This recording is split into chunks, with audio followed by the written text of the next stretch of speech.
Today I'm going to read a flamingo story. Title of the story is Mud City by Brenda Z. Guberson.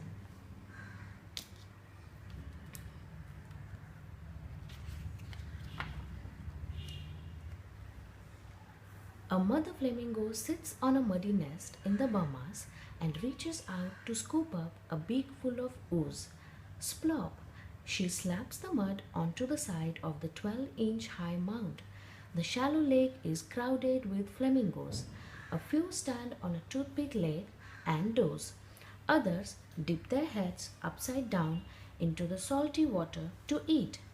But most sit on a mud nest to shade an egg from the blistering sun. The mother gets up to stretch. The father rolls the egg over with his beak and shakes mud off his feet before taking a turn on the nest. It is so hot the air shimmers. The lake water evaporates quickly, leaving salt crystal behind. The mud city is twice as salty as the sea, and not much can live there. The flamingos cry super salty teardrops to get rid of the extra salt. The mangrove trees have adapted too. Salt seeps out through their leaves. Plop! When a leaf drops off, the salt is gone. The underwater leaves are then attacked by bacteria and fungi. Soon they will rot into food for the tiny brine shrimp and mollusks that the flamingos eat. The mother flamingo leaves the crowded mud city and flies across the tropical island looking for somewhere else to eat. She passes Bahamas parrots gorging on fruit. She swoops over vast acres where workers pump ocean water into shallow ponds and wait for the sun and wind to dry out the salt crystals. Some are piled into glittery mountains. Other crystals are loaded into a ship. Eventually, they will be sprinkled on food and icy roads.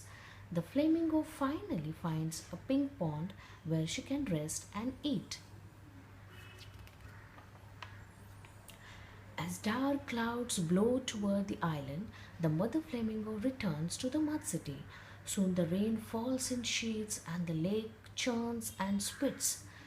Big waves surge into the lowest area and flood the nests. Flap, flap, flap. Wings pump and pink legs splash in frantic circles. The water swirls off with many of the eggs. Some are broken by stamping flamingo feet. Much of the nesting area is a disaster. The mother and father made their nest on high ground near the mangrove trees, whose tangled roots trap mud and built up the land.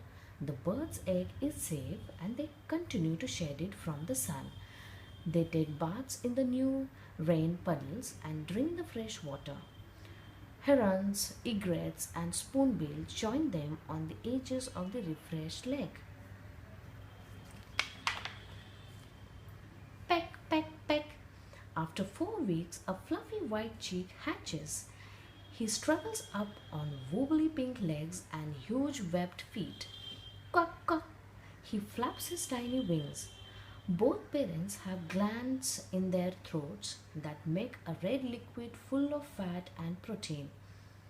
They take turns dribbling this flamingo milk into the chick's small straight beak. For the next 3 days, the parents sit on the nest to protect the chick. The rain puddles dry up as new chicks hatch across the muddy nursery.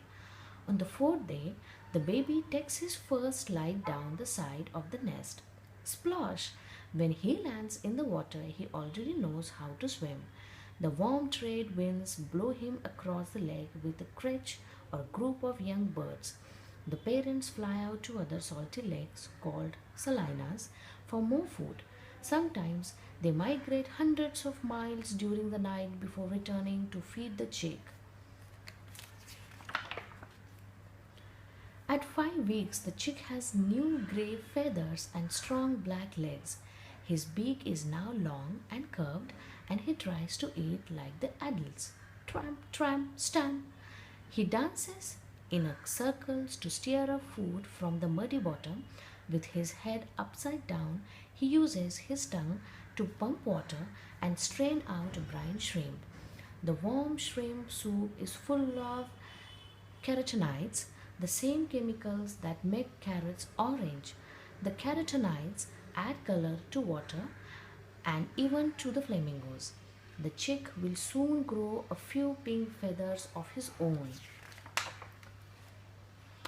It hasn't rained for several weeks, and now the lake is 3 times as salty as the sea.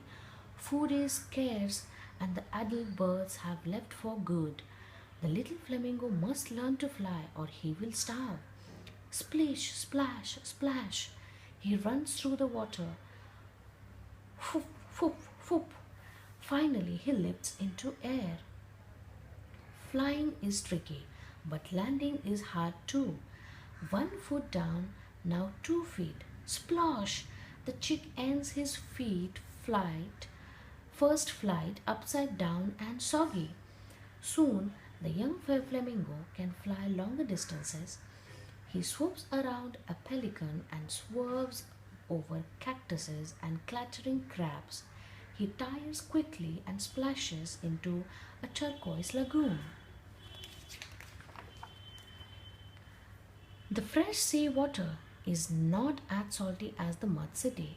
It is an ocean nursery filled with razzle dazzle fish, waving tentacles, and even baby sharks. The flamingo watches them all. Crunch, crunch. A parrotfish nibbles on the coral. As it crunches, it turns the coral into new sand. The little flamingo stamps in the sand for food. Swoosh! A spotted eagle ray shoots up from its hiding place and glides away. The flamingo steps back on a sea hare. Squirt! The squishy creature shoots out a cloud of purple ink. The tired flamingo returns to the mud city with the other young birds.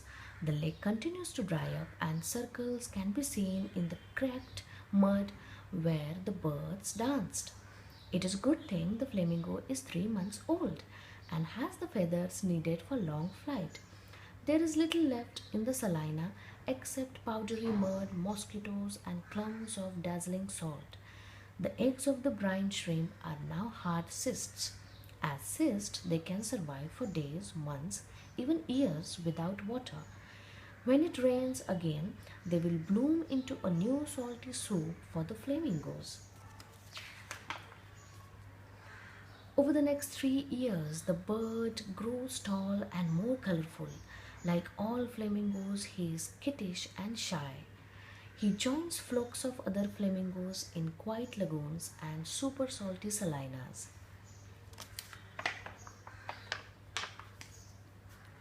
In the flamingo's 4th year, the spring is very dry. When he joins a nesting group, the water is extremely low. Wild pigs are able to trot across the dried mud and threaten the flock. The pigs smell a feast of eggs and chicks. Snort! First one, then many pink necks stretch out toward this strange noise. Snort! Snort! The pigs are too close. The frantic birds flap away in a great pink cloud. The nests are destroyed and must be abandoned. After 5 years, the flamingo is grown up and restless. In March, just when his feathers are brightest and his beak is shiny, he joins a gathering flock looking for mates. Cack, cack!